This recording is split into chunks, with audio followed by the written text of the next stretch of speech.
ব্যবসা বাণিজ্যের বিশ্লেষণ নিয়ে ডিবিসি নিউজের নিয়মিত আয়োজন ইসলামী ব্যাংক তালিকাতায় স্বাগত জানাচ্ছি। আপনাদের সাথে আছি আমি রিফাত নোভা। ভরা মৌসুম, তবু রূপালী ইলিশ কিনতে বাজারে ঢুকলে মনে হতেই পারে যে সোনার দোকানে ভুল করে ঢুকে পড়েছেন, কারণ দাম এখন আকাশচুম্বী। এখন প্রশ্ন হলো, কেন এই দাম, কে কোথায় কেন দাম বাড়াচ্ছে? সেই উত্তর খুঁজে পাওয়া খুব একটা সহজ নয়। কেউ বলে চাহিদা আকাশচুম্বী, আবার কেউ বলে দালালের দৌরাত্ম্য, আবার অনেকে বলেন নৌকা থেকে বাজারে পৌঁছানো পর্যন্ত হাত বদলের ফাঁকেই লুকিয়ে আছে দাম রহস্য। এখন প্রশ্ন, ইলিশ কি আসলেই অপর্যাপ্ত, নাকি বাজার ব্যবস্থায় কোথাও গেরাকল আছে? এসব নিয়ে তালিকাতার আজকের আলোচনা। ভরা মৌসুমেও ইলিশের দাম বেশি কেন? আলোচনা করতে আমাদের সাথে আজকে অনলাইনে যুক্ত আছেন মৎস্য অধিদপ্তরের ইলিশ সম্পদ উন্নয়ন ব্যবস্থাপনা প্রকল্প পরিচালক মোল্লা এমদাদুল্লাহ, এবং আজকে আমাদের সাথে আরও আছেন ইলিশ গবেষক ডক্টর আনিসুর রহমান। আপনাদের দুজনকেই স্বাগত জানাচ্ছি আমাদের আজকের তালিকাতার আয়োজনে। আমি শুরুতেই একটু জনাব এমদাদুল্লাহ আপনার কাছে একটু যেতে চাই যে এখন তো ভরা মৌসুম, আমরা জনাব এমদাদুল্লাহ আপনাকে দেখতে পাচ্ছি না, আমরা জনাব আনিসুর রহমান আপনাকে দিয়ে একটু শুরু করতে চাচ্ছি যে আমরা জানি যে এখন কিন্তু ইলিশের ভরা মৌসুম চলছে এবং প্রায় সেপ্টেম্বর মাস সামনেই চলে আসছে, কিন্তু এখনও কেন বাজারে পর্যাপ্ত ইলিশ নেই কিংবা এর দামটা বেশি? কারণ কি, এটা কি উৎপাদন ঘাটতি নাকি বিপণন ব্যবস্থার কোনো সমস্যা রয়েছে? ধন্যবাদ আপনাকে, এবং একই সাথে এই সময় আমি সকল দর্শক শ্রোতাকে ধন্যবাদ জানাচ্ছি এই জন্যই যে আপনার একটা সব সময় একটা বিষয় একটু ভুল আলোচনা থাকে, সেটা হলো যে ইলিশের ভরা মৌসুম শুরু হয়েছে এটা বলবো মে জুন জুলাই, অ্যাকচুয়ালি ডাল মৌসুম সিজন আগস্ট শুরু হয়েছে। বৃষ্টিপাত বেশি হলে পুরা আসে, কখনো কখনো একটু আগে পরে হয়। তো এখনো ইলিশের যে সাপ্লাই সেটা পর্যাপ্ত না হতে দাম একটু বেশি আছে, কিন্তু আমি এটা মনে করছি না যে এখন একটু মানে সরবরাহ কম থাকার কারণে দাম বেশি, তা নয়। অবশ্যই অবশ্যই এখানে হিডেন গুপ্ত কোনো কারসাজি বা যেটাকে আমরা সিন্ডিকেট বলে থাকি, এরকম কোনো কিছু এর মধ্যে অবশ্যই কাজ করে যাচ্ছে। আমি তো দীর্ঘ 33 বছরের কাছাকাছি সরে জমিনে এগুলোর সঙ্গে কাজ করে আসছি, এখনো ইলিশের গবেষণার সঙ্গে রয়ে গেছি। আমি যখন ওই দক্ষিণ অঞ্চলে যাই, যে সমস্ত অঞ্চলে ধরা পড়ে ল্যান্ডিং হয়, সেই জায়গাটাতে কিন্তু খুব কম দাম থাকে, কিন্তু সেখান থেকে ভোক্তা পর্যন্ত আসতে আমি যদি বলি, ভিতরের অনেকগুলো আড়ত, অকশন, তারপরে ঢাকা পর্যন্ত আসে, বড় বড় মার্কেটে যায়, পরে বাইরেও যায়, কিন্তু এই যে খানিকটা হাত বদলায়ের ভিতর থেকেই এই দামটা এত বেশি হয় যেটা অস্বাভাবিক। আমরা অবশ্যই জানি যে এই মাছটা উৎপাদন খরচ নাই, তবে এটা কালেক্ট করতে, হারভেস্ট করতে গভীর সাগরে যে ঝুঁকি থাকে, সে কারণে দাম একটু বাড়তে পারে, কিন্তু যেটা বাড়ছে বর্তমানে এটা নিঃসন্দেহে অস্বাভাবিক। জি জনাব আনিসুর রহমান, আমরা দেখতে পাচ্ছি জনাব এমদাদুল্লাহ আপনি এর মধ্যে আমাদের সাথে যুক্ত হয়েছেন। আমি আসলে যেই কথাটি বলছিলাম একটু আগে জনাব আনিসুর রহমানকে, আপনি তো শুনলেন তার কথা। এখন তো ভরা মৌসুম বা সামনে আরও ইলিশের সময় আসছে, এখন উৎপাদন ঘাটতি নাকি বিপণন জটিলতা, এরকম একটি প্রশ্ন আমি জনাব আনিসুর রহমানকে করেছিলাম। জনাব এমদাদুল্লাহ আপনি কি শুনতে পাচ্ছেন আমাকে? জনাব এমদাদুল্লাহ আপনাকে কিন্তু আমরা দেখতে পাচ্ছি না, আপনি কি শুনতে পাচ্ছেন? জি জনাব এমদাদুল্লাহ হয়তো কোনো কারণে জি আপনার কাছে আসলে যেই প্রশ্নটা আমি আনিসুর রহমানকে করেছিলাম, একই কথা আপনার কাছেও একটু জিজ্ঞাসা রয়েছে আমার, যে কেন এখন ভরা মৌসুমেও বা সামনে ইলিশের আসলে দামের কি অবস্থা হবে? বিপণন ব্যবস্থা সমস্যার কারণে এরকম একটি পরিস্থিতি, নাকি ইলিশের উৎপাদনই এখন কম? জি জনাব এমদাদুল্লাহ হয়তো আমাদের খুব ভালোভাবে শুনতে পাচ্ছেন না। আমরা একটু আনিসুর রহমান আপনার কাছে একটু যেতে চাচ্ছি যে আপনি যেমনটি বলছিলেন, আমরা একটি কথা শুনে থাকি যে পদ্মা সেতুর কারণে হয়তো ইলিশ প্রজনন বা সেই যে জোনটি রয়েছে সেখানে কিছুটা সমস্যা হতে পারে। তো এই বিষয়টির সাথে কি আপনি একমত? ইলিশ একটি সংবেদনশীল প্রকৃতির মাছ, আমরা সবাই জানি। একই সাথে বিশেষ বৈশিষ্ট্য আছে অন্য মাছের সঙ্গে, পার্থক্য অন্য মাছের সঙ্গে, সেটা হলো যে এটা গভীর সাগর থেকে যখন প্রণোদনা অনুভব করে, প্রধানত দুটো উদ্দেশ্য নিয়ে তারা যাত্রাটা শুরু করে, অভিপ্রায়ণ শুরু করে। একটি হলো প্রজনন, আরটি হলো তাদের খাওয়া দাওয়া। তো এই পথে এই চলাচল, যেটাকে তাদের ঘর বাড়ি বলি, হ্যাবিটেট বলি, লম্বা পথ, এখানে যে কোনো প্রকার বাধাকেই তারা খুব গুরুত্ব সহকারে নিয়ে থাকে। আর সেটা যদি হয় সিলটেশন দ্বারা, নাব্যতা সংকট, গভীরতা কম, পানিতে খাদ্য কম, তখন সেটাকে তারা প্রত্যুত্তর দেয়, সেই জায়গা থেকে তারা সরে যেতে পারে। আবার মেঘনা পদ্মার আপার অঞ্চল, অনেক অঞ্চলে এখন কিন্তু ইলিশ শুধু অন্যান্য মাছের কমতি আমরা দেখতে পাচ্ছি। ইভেন গত বছর 2 বার শুকনো মৌসুমে মড়ক হয়েছে, অর্থাৎ কিনা অনেক দূষণ নেমে যাচ্ছে। শিল্প বর্জ্য যেগুলো নামছে নদী তীরবর্তী শহরগুলো অঞ্চল থেকে, সেগুলো যে ট্রিটমেন্ট হয়ে ঠিক মতো নামছে না সেগুলো আমরা বুঝতে পারছি। এসব জায়গাতে ব্যবস্থা নেওয়া প্রয়োজন। অবশ্যই আমি মনে করছি যে এই প্রকৃতিতে দুই ধরনের, অ্যানথ্রোপোজেনিক ম্যানমেড, আরেকটা হলো শিল্প কলকারখানা, আরেকটা হলো প্রাকৃতিক, দুই ধরনের যে সমস্যা হয়, সেই সমস্যাগুলো যেভাবে আছে এগুলোর প্রতি যথাযথ দৃষ্টি না দিলে ভবিষ্যতে এই আপ অঞ্চলের যে ইলিশের যে চলাচল হ্যাবিটেট, এটা কিন্তু খুব বাধাগ্রস্ত হলে এর একটা সময় এখান থেকে মুখও ফিরিয়ে নিতে পারে। আমরা এখানে কিন্তু অবশ্যই বলবো যে এটা চ্যালেঞ্জের মধ্যে আছি। জি জনাব এমদাদুল্লাহ, আপনি আমাদের সাথে যুক্ত হয়েছেন। আপনাকে আমরা পেয়েছি, এখন একটু জিজ্ঞেস করতে চাই আপনাকে, ইলিশের ভরা মৌসুমে এখন দামটা কেন বেশি? এটা কি কেবলমাত্র উৎপাদনের কারণে নাকি বিপণন ব্যবস্থাতেও কিছু গরমিল রয়েছে? জি ধন্যবাদ। আমাদের ইলিশের বর্তমান দাম আসলে বেশি। আমাদের 2020 সালে আমাদের জ্বালানির দাম ছিল 65 টাকা। এরপরে 2020 সালে এটা করা হয় 105 টাকা। বর্তমানে ডিজেলের দাম হলো 102 টাকা, ওঠানামা কিছু করে। আমরা জানি যে ইলিশের ধরার জন্য যে খরচ হয়, বিশেষ করে সাগরের যে খরচ হয়, তার অর্ধেকের বেশি খরচ হয় হলো জ্বালানি। আর নদীতে যে ইলিশ ধরার জন্য যে খরচ হয়, তার 4 ভাগের 3 ভাগই খরচ হয় হলো জ্বালানি। এজন্য জ্বালানি আমাদের একটা বড় একটা ফ্যাক্টর। এজন্য আমরা দেখতেছি যে 2020 সালের পর থেকেই ইলিশের দাম আসলে বাড়তেছে। এটা অন্যতম একটা কারণ হলো যে আমাদের এই জ্বালানির মূল্য বৃদ্ধি। আর অন্যান্য যেসব বিপণন ব্যবস্থা আমাদের সমস্যা, এটা অনেক এটা শুধু এই বছরের জন্য নয়, এটা বিগত যুগ যুগ ধরেই চলছে। এজন্য বিপণন ব্যবস্থা আমাদের সমস্যা কিছু আছে, যেটা থেকে আমাদের বের হয়ে আসা দরকার। আমাদের একদম ফড়িয়া থেকে শুরু করে ঢাকায় মানুষের ভোক্তার কাছে পৌঁছানো পর্যন্ত 5টা স্টেপে হাত বদল হয়। প্রত্যেকটা স্টেপে হাত যখন বদল হয়, তখন নিশ্চয়ই সেখান থেকে কিছু প্রত্যেকে মুনাফা করে। এজন্য এর পাশাপাশি আবার দেখা গেল যে সিন্ডিকেটও থাকতে পারে, ওরা সিন্ডিকেটও করে থাকতে পারে। এটা অবশ্যই এটা শুধু এবছরের জন্য প্রযোজ্য না, কিন্তু 2020 সাল থেকে ইলিশের মূল্য বৃদ্ধি হচ্ছে।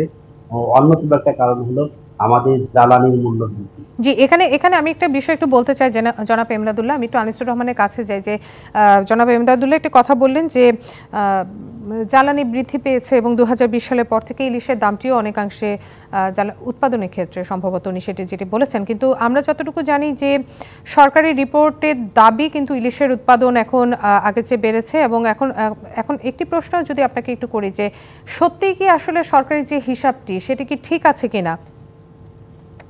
হ্যাঁ, প্রশ্ন আমাকে করেছেন? জি আপনাকে। আচ্ছা, আমি তো প্র্যাকটিক্যালি আমরা গবেষণায় একটা জিনিস ব্যবহার করি, ক্যাশ পার ইউনিট এফোর্ট, এবং সেই জিনিসটা যেহেতু বৃদ্ধি পেয়েছে, সরকারি হিসাব নিকাশে কোথাও কোনো ভুল ত্রুটি কম বেশি থাকলেও আমি মনে করছি ইলিশের উৎপাদন বৃদ্ধি পেয়েছে, অর্থাৎ হারভেস্ট আমরা বেশি পেয়েছি। তারপরেও এত দাম হওয়ার কথা নয়। এখানে ইমদাদ সাহেব একটু আগেও বলেছেন যে কারসাজি থেকে থাকতে পারে, অবশ্যই আছে, এটা নিয়ন্ত্রণ প্রয়োজন। আমি খুবই প্রাসঙ্গিক মনে করছি যে অল্পকাল আগে চাঁদপুর জেলার একটা গুরুত্ব আছে, আমি ওইখানে দীর্ঘকাল সময় কাটিয়েছি। মেঘনা পাড়ে ইলিশের প্রজনন, ইলিশের চলাচল, অনেক কিছু গবেষণার দল নিয়ে চলাচল করে, এখনো সেখানে দল কাজ করে। চাঁদপুর জেলার জেলা প্রশাসক, আমি ধন্যবাদ জানাবো তাকে, সে একটা উদ্যোগ নিয়ে যাতে নিয়েছে, যেটা চিঠি দিয়েছে মন্ত্রণালয়, প্রধান উপদেষ্টার যতদূর আমি জানি যে সেটা একটা অনুমোদন পেয়েছে, যে যেন ইলিশের অন্যান্য পণ্যের মতো অনেক ক্ষেত্রে নিয়ন্ত্রণের জন্য মূল্য নির্ধারণ করা হয়। ইলিশ যদিও কাঁচামাল, এই দোহাই দিয়ে অনেকে বলছে যে সম্ভব নয় এটার মূল্য নির্ধারণ, কিন্তু অসম্ভব এটি আমি বলবো না। এটা যদি দক্ষিণ অঞ্চলের অন্তত আড়তগুলোতে এই রকমের একটা সাইজ অনুযায়ী এবং তার সচেতনতা অনুযায়ী একটা ক্যাটেগরি করে দাম নির্ধারণ করা হয়, আমি মনে করি যে মূল্য নিয়ন্ত্রণ ক্ষেত্রে অনেকখানি ভূমিকা পালন করবে, কাজ করবে বলে আমার দৃঢ় বিশ্বাস। জি জনাব এমদাদুল্লাহ, আপনার কাছে একটু যাই যে এখানে সরকারি দাম নিয়ন্ত্রণের জন্য একটি দাম, জনাব এমদাদুল্লাহ আপনি কি শুনতে পাচ্ছেন আমাকে? দর্শক, জনাব এমদাদুল্লাহ এই মুহূর্তে আমাদের সাথে কানেকশনে নেই, আমরা হয়তো পরবর্তীতে তাকে আবার পাবো, কিন্তু তার আগে আমরা একটি ছোট্ট বিরতি নিয়ে আসছি। বিরতির পর আপনাদের সাথে আবারও ফিরে আসবো আজকের আলোচনা নিয়ে। আবারও স্বাগত জানাচ্ছি ব্যবসা বাণিজ্যের বিশ্লেষণ নিয়ে ডিবিসি নিউজের নিয়মিত আয়োজন ইসলামিক ব্যাংক টালিখাতায়। আমাদের আজকের আলোচনার বিষয় আমরা নির্ধারণ করেছি এই ভরা মৌসুমেও ইলিশের দাম কেন এখনও বেশি, এই বিষয়টি নিয়ে আমরা আলোচনা করতে আমাদের সাথে পেয়েছি ইলিশ গবেষক আনিসুর রহমানকে। আমরা চলে যাচ্ছি তার কাছে। জনাব আনিসুর রহমান, যে বিষয়টি নিয়ে আমরা আসলে আলোচনা করছিলাম যে ভরা মৌসুমে কেন ইলিশের দাম বেশি, এখানে একটি বিষয় উঠেই এসেছে যে হাত বদল হচ্ছে বিভিন্ন জায়গায় বা তদারকির অভাব রয়েছে। এই বিষয়গুলো কিন্তু সবসময় চলে আসে যখন আমরা দেখি যে কোনো জিনিসের দাম হঠাৎ বেড়ে গেছে, কারসাজির একটি অভিযোগ কিন্তু আসে। আমরা কিন্তু সম্প্রতি শুনেছি যে সরকার ইলিশের রপ্তানি বন্ধ করে দিয়েছে এবং যেমনটি বলছিলাম যে উৎপাদনের বেড়েছে এরকম একটি ডাটাও কিন্তু আমরা পেয়েছি। এখন প্রশ্ন হচ্ছে রপ্তানি বন্ধ করে দেওয়া, উৎপাদন বেড়ে যাওয়া, এই সব কিছুর পরেও সাধারণ মানুষ কেন সাশ্রয়ী মূল্যে ইলিশ কিনতে পারছে না? ধন্যবাদ আপনাকে। এই প্রশ্নটি আমারও একটু আগে বোধহয় ইমদাদুল্লাহ সাহেব যখন ব্যাখ্যা করতেছিলেন তখন উনি শুধু তেলের জ্বালানির দামই অনেক বাড়ছে এটা বলেছেন। আসলে শ্রম, জাল, নৌকা, যন্ত্রপাতি প্রত্যেকটারই মূল্য বেড়েছে। সর্বোপরি একটা জিনিস যে এই মাছ ধরার অন্য মাছ ধরার পার্থক্য আছে। জেলেরা কিন্তু অত্যন্ত ঝুঁকি নিয়ে গিয়ে এই মাছটা ধরে সাগর থেকে, তারা কিন্তু সেই ঝুঁকির জিনিসটাও তাদেরকে বিবেচনা করা হয় না। এই মূল্য বৃদ্ধির যদি কিছু অংশ তাদের ঘরে যেত তবুও একটা কথা ছিল।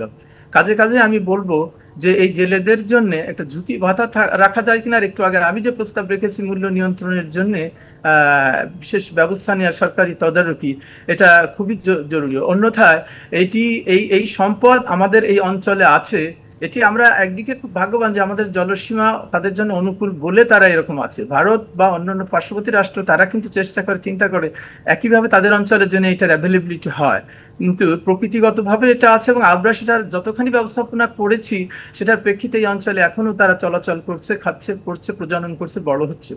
তো আমি যেটা এটা খুব স্পষ্ট হয়ে গেছে যে উৎপাদন সরবরাহ কমের কারণে দাম বাড়ছে তা নয়। যে হারে দাম বাড়ে, আমি যা যা বলেছি, যে সমস্ত উপকরণের দাম বেড়েছে, মাছ ধরতে গেলে যেসব উপকরণ ব্যবহার হয়, সেই বৃদ্ধির তুলনায় যে হারে অতিরিক্ত ফিল্ডে বা বাস্তবে দাম চাওয়া হচ্ছে বা মূল্য নির্ধারণ হচ্ছে, এটা একেবারেই অ্যাবসার্ড, এটা কোনোভাবেই মেনে নেওয়া যায় না। দুটো প্রশ্ন। জি জি জি। সেক্ষেত্রে আমরা যেমনটি বলছিলেন যে জাল বা নৌকা সেগুলোর দামও বেড়েছে এবং একটি অত্যন্ত ঝুঁকি নিয়ে সমুদ্র থেকে এই ধরনের মাছ কিন্তু সংগ্রহ করতে হচ্ছে। কিন্তু এই ধরনের মাছের উৎপাদনের জন্য কিন্তু কোনো রকমের কোনো অধিক খরচ যে ব্যবস্থাটা, সেই খরচটা কিন্তু একজন জেলেকে দিতে হচ্ছে না। একটি মাছ বড় করার জন্য বা সেটিকে আরও বেশি মোটা তাজা করার জন্য বা মাংসাশী করার জন্য সেরকম কিন্তু কোনো খরচ একজন জেলেকে দিতে হচ্ছে না। তারপরেও আমরা দেখি যে একজন জেলের হাত থেকে যখন একজন ভোক্তার কাছে এই মাছটি পৌঁছায় তখন আপনি বলছেন যে তদারকি বাড়ানো উচিত। আপনার কাছে একটু আমার প্রশ্ন যে এই পর্যায়টার মধ্যে, অর্থাৎ জেলে থেকে ভোক্তা, এই পর্যায়টার মধ্যে কোন পর্যায়ে এসে সবচেয়ে বেশি দামটা বাড়ানো হয়ে থাকে? আপনি তো অনেকদিন ধরেই এই বিষয়টি নিয়ে গবেষণা করছেন, আপনি একটু বলবেন। দেখেন, এখানে অনেক জায়গা থেকে অনেকে প্রশ্ন তুলেছে অকশন সিস্টেমটা তুলে দেওয়া যায় কিনা। আপনি বুঝে গেছেন যে কোন জায়গা থেকে দামটা মূলত বাড়ে। এই যে যখন বাজারে উঠে আসে, আমি তো একটু আগে আমার কথার মধ্যেই বলেছি, আমি যখন গবেষণা করে নিজে মাছ ধরে আবার সেটা পরীক্ষা নিরীক্ষা করে ছেড়ে দিয়েছি অনেক।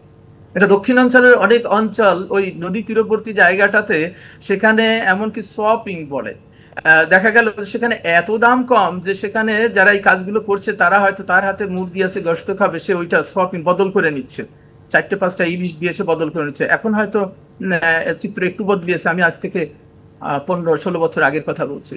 তো কাজেই এইটি যে যত কথাই বলুক, এটা দাম পরবর্তী ওই যে অকশনটা হয়, অকশন হয়ে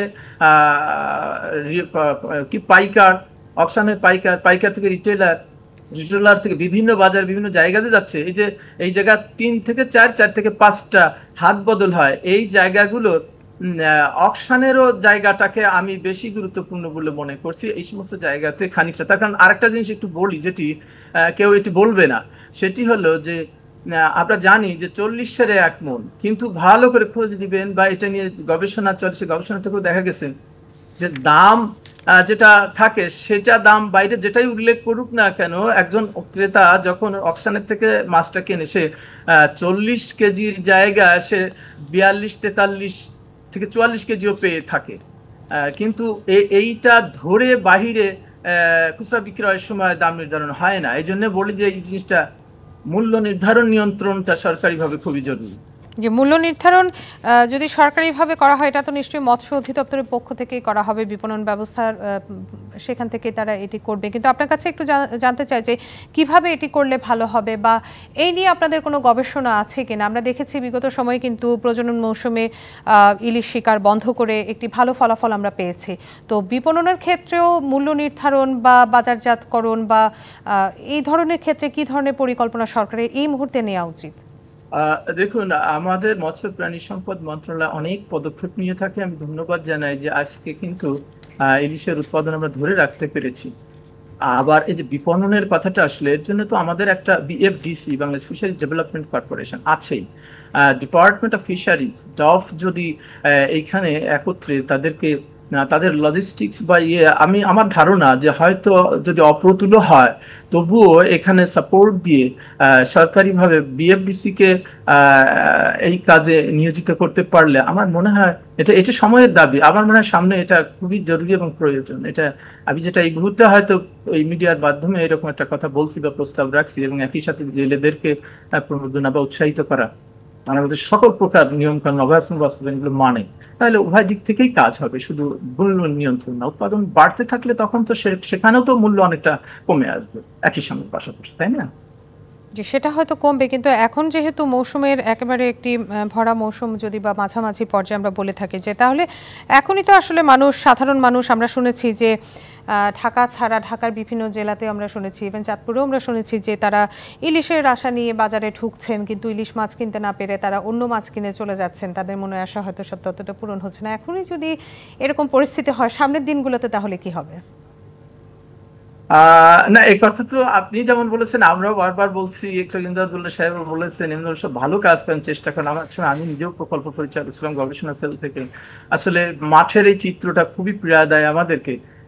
এটা যত কথাই বলা হোক না কেন, মনে হয় যেন আবহমান কালতে চলে আসছে, আর এই দাম কেউ কমাতে পারবে না, নামাতে পারবে না। ও ভরা মৌসুমে যত ইলিশের দাম, ইলিশের সরবরাহ বাড়বে, দামের কাছে যেন কেউ যেতে পারে, বিশেষ করে 1 কেজি সাইজ বা তার উপরে হলে হয়। তা ঠিক আছে, 900 গ্রাম 800 গ্রাম এইগুলোর জন্য 1 কেজির নিচে বা 1 কেজি পর্যন্ত দামের একটা সীমারেখা থাকুক। 1 কেজির উপরে গিয়ে অনেক বেশি দাম, বেশি ধনী, বেশি টাকা যারা আছে সে সেটা খাক, অসুবিধা নাই। এমনকি আমি তো এভাবেও বলি, আমি একবার বোধহয় একটা প্রস্তাব রেখেছিলাম যে যদি কয়েকটা ইলিশের দামে, কয়েক কেজি ইলিশের দামে অনেক পরিমাণ চাল বা কেনা যায়, তো একটা ইলিশকে, বড় মাছকে তো কেটে বিক্রি করা হয়। আমার মনে হয় এগুলো বিষয়ে একটু চিন্তা গবেষণা প্রয়োজন আছে। আমি হয়তো আমাদের বায়োলজিক্যাল গবেষণাটাই বেশি হয় সত্যিকার অর্থে, আমি যদি স্পিক দ্য ট্রুথ। আমরা উৎপাদন বৃদ্ধির দিকেই মনোযোগ দিয়ে থাকি। এখন মনে হচ্ছে যে পাশাপাশি সমানভাবে গুরুত্ব দেওয়া দরকার সোশ্যাল ইকোনমিক সাইড এবং এই মূল্য নির্ধারণ বা মূল্য নিয়ন্ত্রণের। অর্থাৎ আপনি একটি বিষয় সম্পর্কে বলতে চাচ্ছেন যে উৎপাদনের বিষয়টিতে জোরদান করার পাশাপাশি মূল্য নির্ধারণের বিষয়টিতেও জোর দিতে হবে, এবং আমরা এটাও বলতে পারি যে চাহিদা এবং যোগানের কারণেই কিন্তু কেবলমাত্র যে এই মৌসুমে এসে বাংলার মানুষ ইলিশ খেতে পারছে না, বিষয়টি ঠিক নয়। বাজার তদারকিরও অভাব রয়েছে এবং বিভিন্ন পর্যায়ে কারসাজি রয়েছে, এমনটির কারণেই কিন্তু ভরা মৌসুমে ইলিশ পাচ্ছে না সাধারণ মানুষ। জনাব আনিসুর রহমান, আপনাকে অসংখ্য ধন্যবাদ, আপনি এতক্ষণ আমাদের সাথে ছিলেন জন্য। শেষ করছি ব্যবসা বাণিজ্যের বিশ্লেষণ নিয়ে ডিবিসি নিউজের নিয়মিত আয়োজন ইসলামিক ব্যাংক টালিখাতা। এতক্ষণ সঙ্গে থাকার জন্য সবাইকে ধন্যবাদ।